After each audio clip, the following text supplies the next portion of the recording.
You mentioned today's front page of the paper. It's not good. It's a disaster. Why would Eric Adams, even in an attempt to make it seem better than it is, why would he say something like that?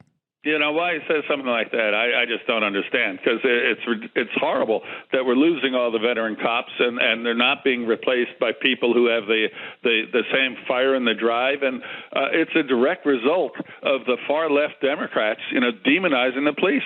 And then you have prosecutors who, instead of prosecuting the violent felon, end up going after the cops. So you have to look at yourself, if you're a police officer, and said, why am I doing this?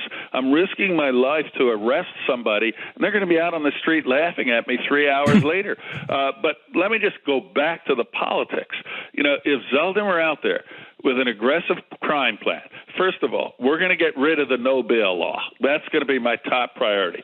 2, we're going to stand behind the police and make sure that we have on the books that it is a felony to assault in any way a police officer who's on duty.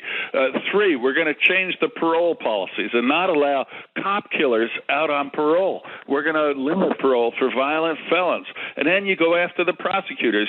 Bragg in Manhattan.